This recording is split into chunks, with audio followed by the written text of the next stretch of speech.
Olá pessoas, e eu preciso corrigir algo que eu falei. No meu recente vídeo, falando sobre a galera que fica comparando os animes e outras questões, eu comentei uma frase que ficou martelando na minha cabeça toda vez que eu revi o vídeo, que era histórias de bursts serem fracas. E esse negócio meio que não ficou muito certo na minha cabeça. E o porquê disso? Porque eu parei pra analisar e refletir tudo que aconteceu nas histórias de burst. E eu até comecei a refletir bastante na última frase que eu comentei, de outras eras, de outros tempos, porque agora em Beyblade e no começo de Burst mesmo tendo um lado fantasioso, os problemas que os personagens apresentam são mais normais, são problemas que parecem ser mais com a realidade de hoje em dia. Não que em Metal Fight e Bakuten não tenham problemas normais, né, e questões assim, porque, por exemplo, o Jinka perdeu o pai, cresceu seu pai e tal, mas cara, analisando todo o contexto dos de Burst e outras paradas, digo mais, tá? Eu quero fazer uma pequena análise aqui. Comparação. De um lado nós temos um personagem que é rival declarado do protagonista, com um bait tipo equilíbrio, que cresceu junto com o protagonista durante a história e teve seu desenvolvimento, pequeno arco de vilão e sua redenção logo depois. E do outro nós temos um personagem que usa um bait tipo equilíbrio, é rival declarado do protagonista, cresceu junto com ele em questão do desenvolvimento da história, teve seu pequeno arco de vilão e teve sua redenção. Acho que vocês entenderam onde eu quero chegar, né? Mas veja bem, o Kai é muito diferente do Sukuranai. Sim, mas no grosso modo, eles não são. Eu não falo isso pra desmerecer o Kai, muito pelo contrário, porque primeiro, não dá pra desmerecer o mérito desse personagem lendário, e segundo, ele é meu personagem favorito de Bakuten Shu, tipo, como é que eu vou ficar desmerecendo meu boneco favorito? Mas o Shu também teve suas dificuldades, teve seu trajeto, teve sua história, e ele finalizou bem. Ele virou praticamente um pesquisador e tudo mais, sendo um dos personagens mais adultos e maduros de toda a trama, e que ainda assim teve suas dificuldades, teve seus problemas, e tem até hoje um dos maiores problemas da vida dele, carregando bem na sua cara. E o anime faz sempre questão de mostrar o que é isso, esse legado que ele carrega na cara. Mas um cortezinho desse, cortezinho cacete, ele quase ficou cego. E se você vier usar de argumento que, os personagens de Bakuten Shoot passou por coisa pior, os arranhados e tal, irmão, você tá sendo criança. E também jogando fora toda a filosofia e heroísmo que nós tínhamos dos próprios Blade Breakers e tal. Além do mais, os bays, assim, as batalhas que são assim, dos caras saírem machucados, cabulosos, como se tivesse lutado na mão mesmo, só são assim porque os caras quiseram e produziram o anime pra ser assim. Porque se Burst quisesse, também seria isso.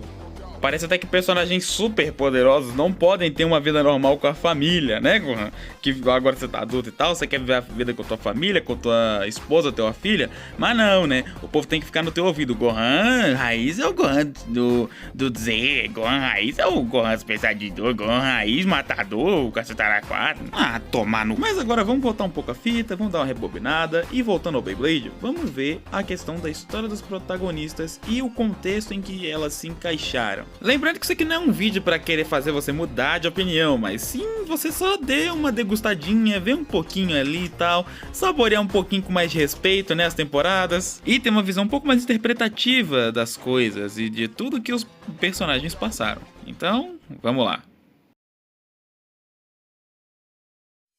Tudo começa lá em 2015, quando a Dekai Motions trouxe pra gente o Menino Maravilha, o Valt Aoi. Valt nos é apresentado como um garoto de 9 anos, que tem uma mãe que ama muito ele, 2 irmãos mais novos que também o ajudam, e que é um iniciante na sua carreira como Blader. Ele tem 2 amigos aos quais cresceram junto com ele, que foi o Zenter e o Shu, e com o decorrer da temporada ele vai ganhando mais e mais amigos e pegando o respeito de mais e mais pessoas. A questão aqui é que o Valt nunca foi um Blader que visava ser um profissional. Sim, ele participava de torneios e tudo mais, porém a única razão para qual o Valt participou dos outros torneios foi por conta de querer ser alguém forte como o Shu. Ele nunca disse que queria ser um profissional ou ser um Blader mega famosão. Ele apenas queria ser como o melhor amigo dele, um Blader forte, e ele tinha a capacidade para fazer isso. Tanto que ele, por exemplo, inclinou o lançador na batalha contra o Hantaro por instinto, mostrando que algo ali dentro dele tava pulsando e algo ali dentro dele tava mostrando que ele poderia fazer mais com o Beyblade dele. Toda a temporada de Burst é focada e centrada em desenvolver a relação do Vault com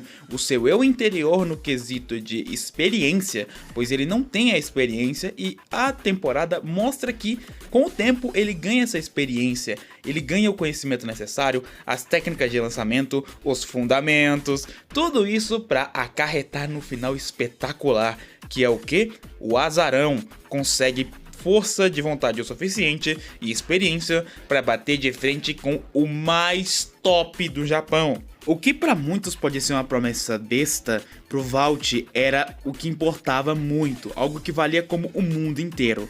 Vencer aquela luta e ir para as finais com o Shu. O Vault não tava ligando para ser o campeão do Japão, ele queria fazer uma batalha bonita com o amigo dele, e era isso que importava. Tanto que mesmo ele perdendo aquela luta, debulhando em lágrimas, ele depois teve maturidade o suficiente para ficar tranquilo e perceber que ele fez uma boa luta e deu o melhor de si, mesmo perdendo por causa da rachadura da arena. Dando um final a essa primeira jornada do herói dele, terminando com um monte de Pombay lá na varanda da escola. Só que temos continuação, porque o Vault agora vai pro cenário mundial.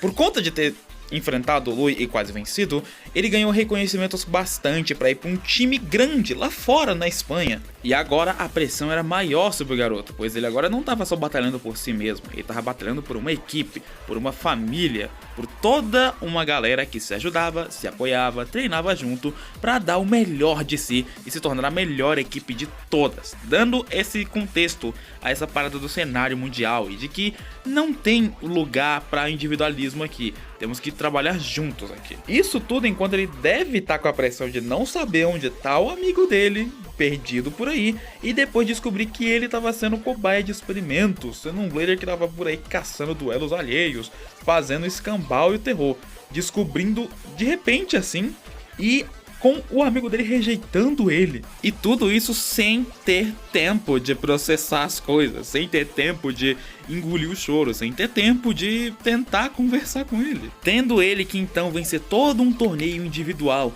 tendo que aperfeiçoar o seu bem novamente, com mais aprimoramentos e ganhando mais poder e experiência, para acarretar numa das batalhas mais simbólicas de toda a porcaria da franquia, Burst no geral. Vault teve que fazer em 50 episódios o que o Naruto não fez em 500, trazer o seu amigo de volta, na base da porrada. E sabe o que é mais engraçado disso tudo? É que tudo isso provavelmente pode ter acontecido no mesmo ano, porque o Vault ainda tem 9 anos aqui, ele não envelheceu. Por isso, pequenos detalhes como a serenidade e a maturidade que o Vault tem já em Chozetsu parecem mais coerentes, porque mesmo ele estando com 11 anos ali, ele tem cara já de ser alguém muito maduro. Não parece ser o mesmo Vault. Ao mesmo tempo que a gente vê a inocência, a gente vê o carisma e a gente vê as brincadeiras, o Vault em Chozetsu e em GT também é mostrado como uma figura já mais forte, infinitamente mais forte do que o Vault lá da primeira e segunda temporada. Vale ressaltar também que no mangá, quando o Vault precisa ser sério e mostrar pra pessoa que ela tá errada, ele mostra, porque no mangá foi o Vault que quebrou o Aquiles do Aiga e não o Fi. E também isso explica questões como, por exemplo, o Vault, que eu falo de o Vault baiano de GT, porque ali ele já tá num ponto que ele não é só o Vault Aoi, o menino maravilha, ele é o Vault Aoi, o Blader lendário, o Blader que tá ali como a maior inspiração possível pra o Dante, né, o Drum, que tá ali pra mostrar aonde o Drum quer chegar, a que nível ele quer chegar. E é por isso que o Vault em GT mal batalha, porque ele não é o protagonista, embora seja óbvio, mas ele não é o protagonista, ele é a maior inspiração pro protagonista do momento. E em Sparking, DB e Quad Strike só nos mostrou mais ainda que o Vault não deixou de ser essa pessoa que ele é, um camarada humilde, que lembra de onde ele saiu, que lembra dos amigos que fez e que lembra de histórias que ele fez com o Beyblade dele, a Valkyrie, que ainda chora e fica frustrado porque ele é um ser humano. Ele também chora quando o Beyblade quebra, ele também grita de alegria quando vence uma batalha, e é isso que torna ele um personagem tão carismático, porque ele é como um Blader de verdade, ele é como um Blader que muitos querem ser, assim como o próximo protagonista. A história dele começou lá na fazenda da família. Seu nome, Aiga Akabane.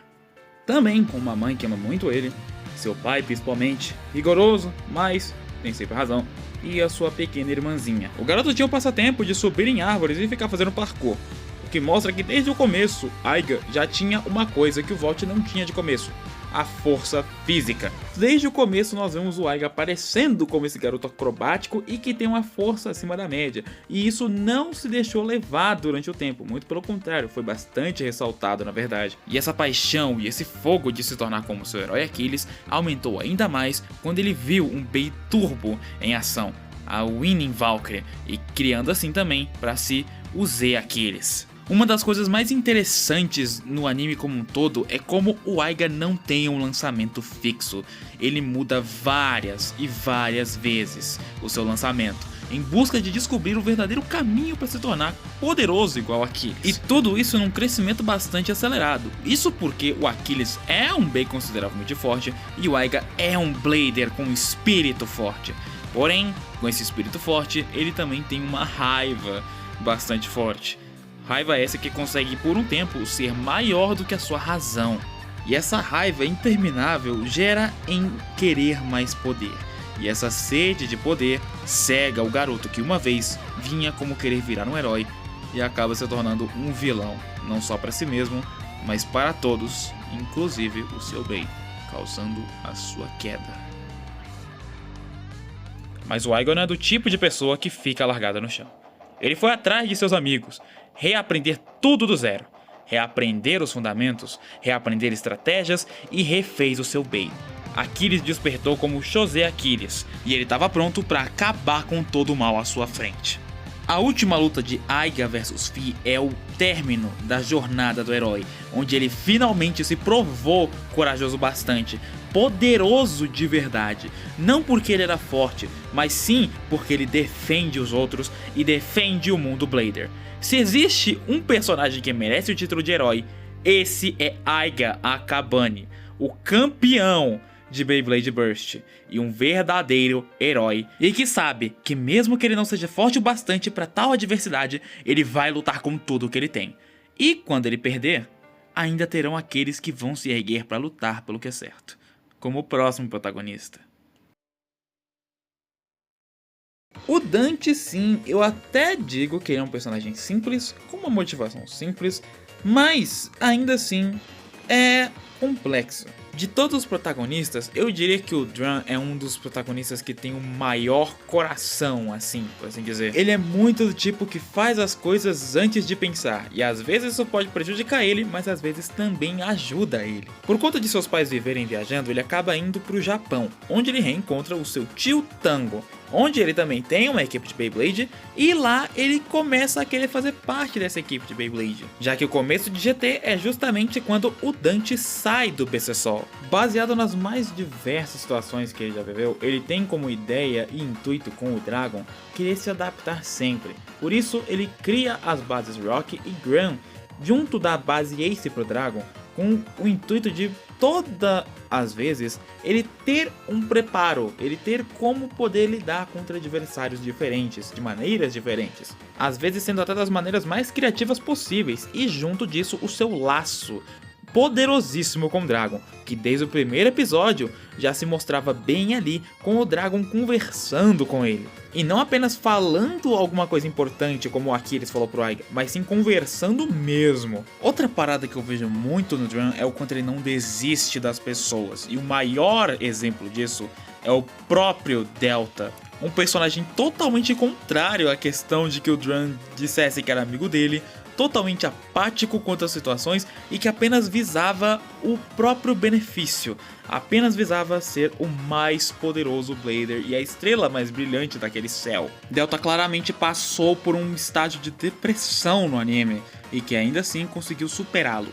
Não só com a ajuda do Vault, dando motivos para ele poder voltar e continuar, mas também com o Drum, sendo essa pessoa que não largou ele de jeito algum, independente do que ele fizesse para ele. E ter essa motivação e finalmente aceitar essa amizade foi o que deu para ele um poder imensurável.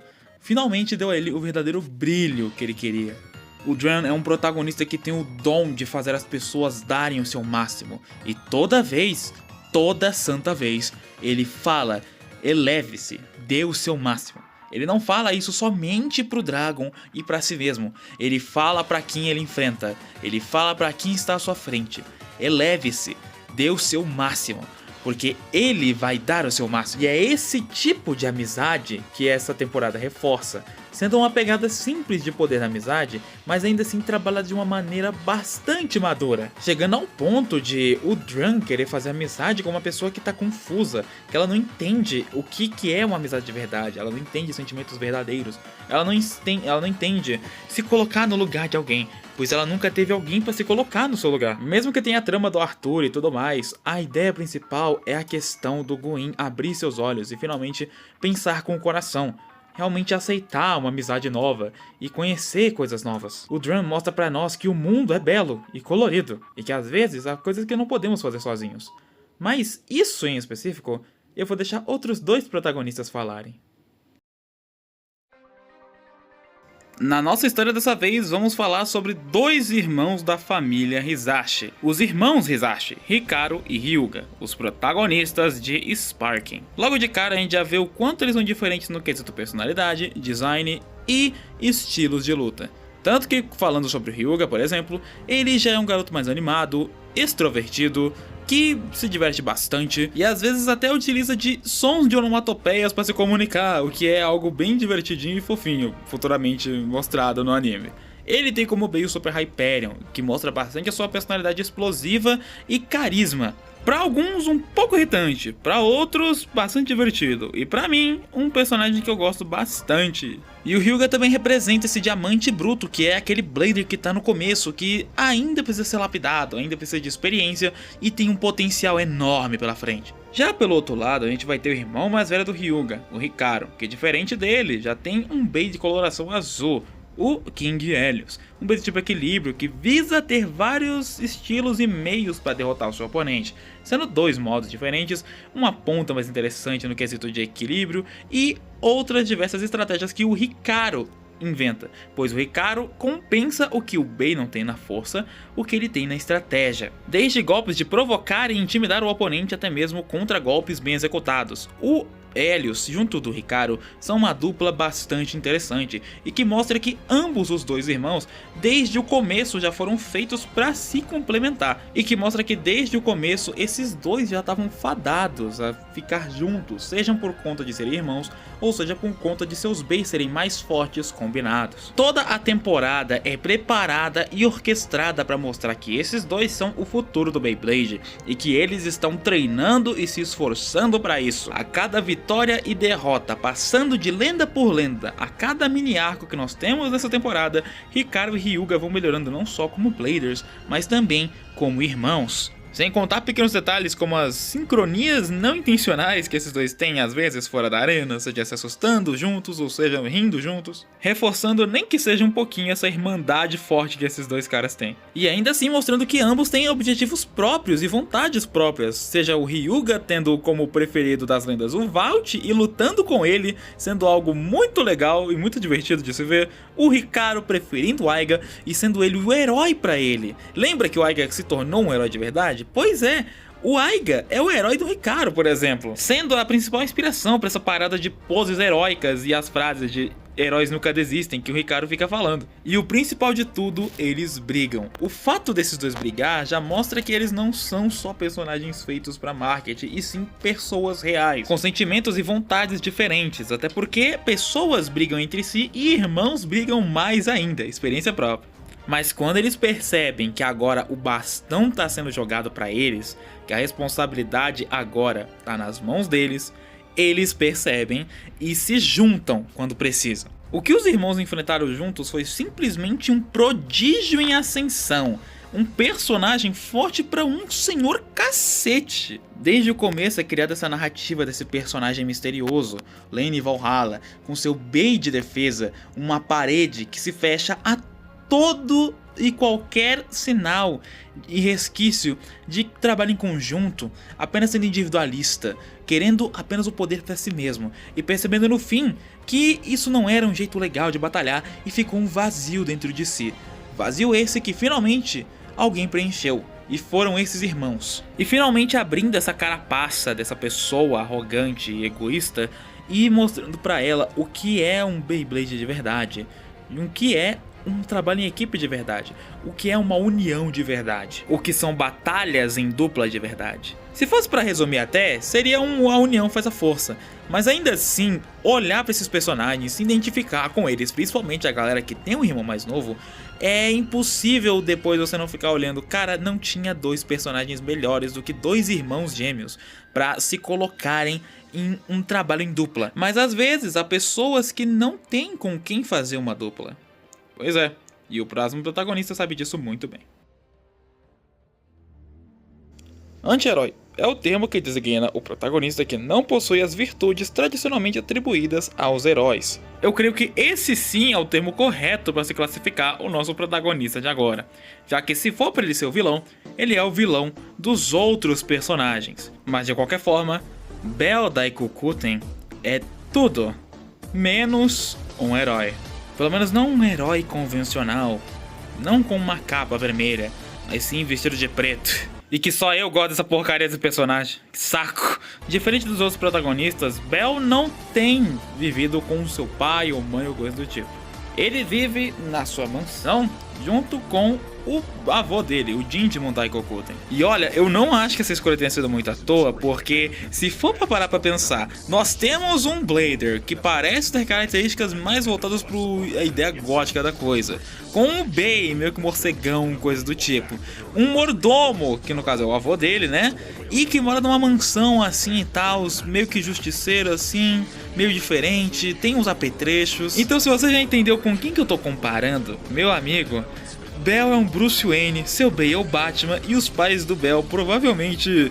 Bem, e falando no próprio Belial, falar nessa parada e comentando agora faz bastante sentido. Belial, ao decorrer de toda a trama, é mostrado como esse conselheiro também e tal, meio que como um Alfred junto do avô do Bell, principalmente. Mas também sendo um Batman, pois ele tem o preparo.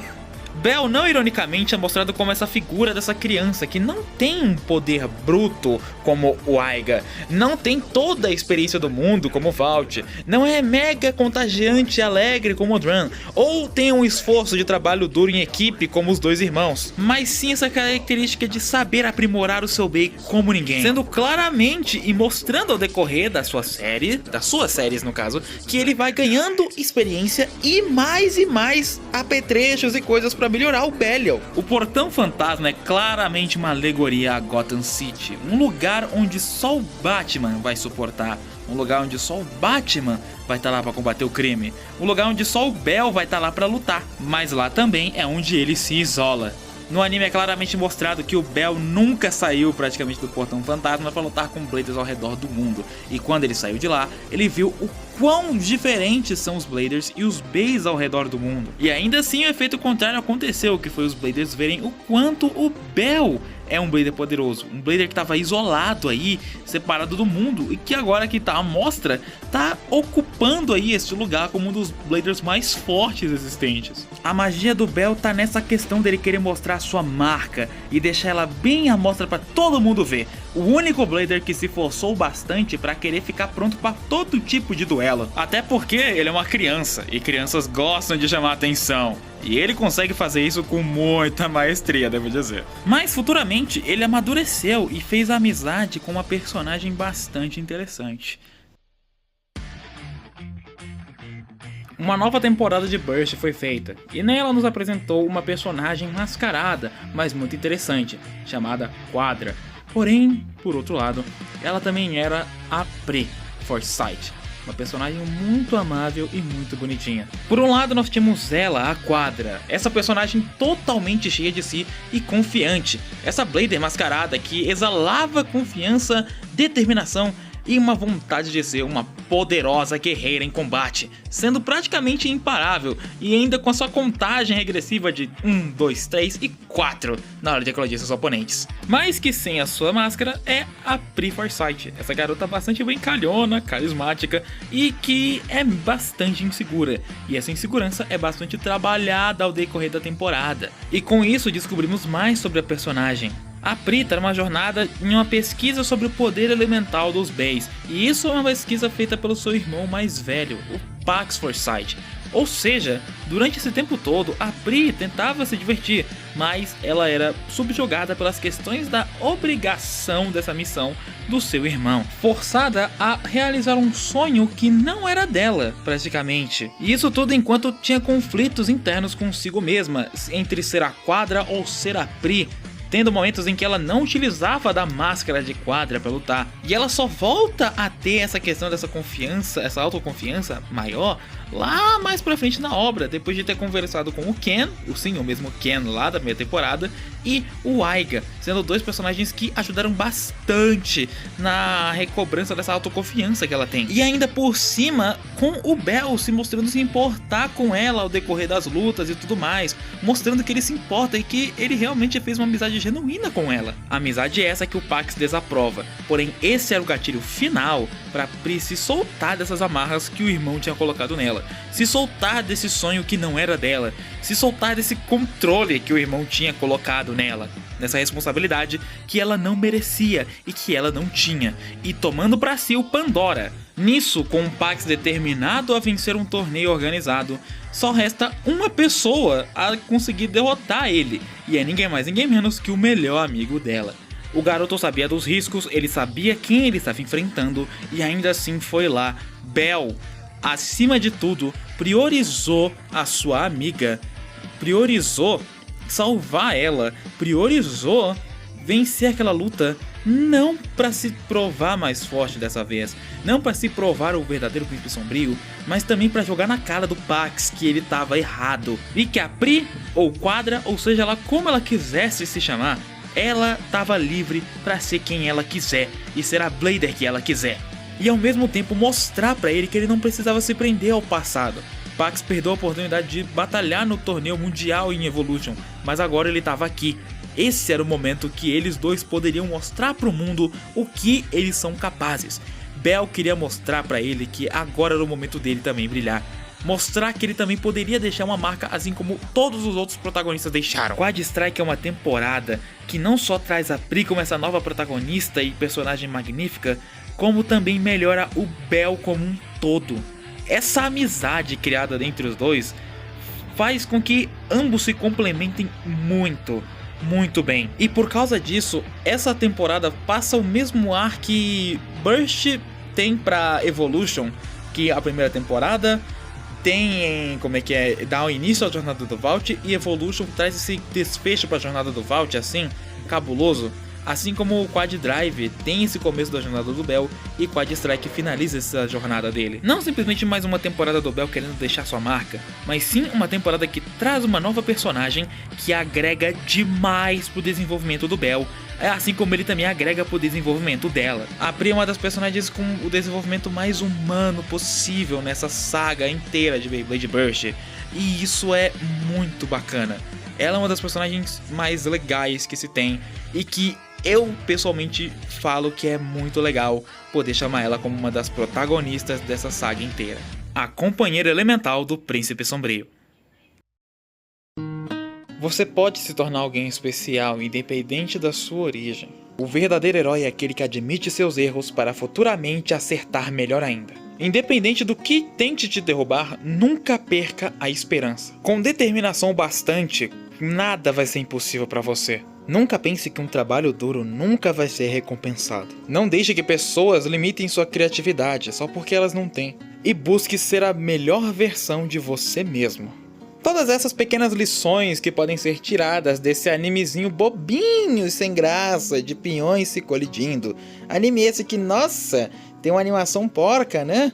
Nossa, tem uma história fraca, né? Isso porque eu só falei de 2 vilões necessariamente, né? Isso porque tem mais personagens ao decorrer. Tá certo que não é todo mundo que vai ficar olhando o desenho e ficar querendo analisar narrativamente cada questão dele, mas ainda assim as coisas estão ali. Como eu disse, eu não estou aqui pra fazer você mudar de opinião. Se você ainda acha os protagonistas buchas, os personagens buchas e tudo mais, o problema é seu e a opinião é sua, tá? Ainda assim não tira o fato de que essas pequenas mensagens estão ali subentendidas e que olhos e ouvidos mais atentos adultos podem perceber elas sim. E pensar que eu fiz todo um vídeo de meia hora só pra me corrigir a respeito de um comentário no vídeo passado, velho. Tá de sacanagem. Fazer o que, né? Burst pode parecer ter umas histórias bem mais tranquilas e leves, e às vezes tem. Às vezes elas parecem ser sim mais leves e tudo mais. Entretanto, se olhadas com mais atenção, a gente vai ver sim que Burst não tá muito longe de uma certa maturidade com suas obras não. Muito pelo contrário, na verdade. E olha, eu até estaria disposto a reassistir também as outras gerações pra fazer um vídeo desses, mas eu acho que eu só vou reassistir por diversão mesmo. Até porque eu não quero que esse canal vire um canal de opinião. Não vou virar canal de opinião, mas nem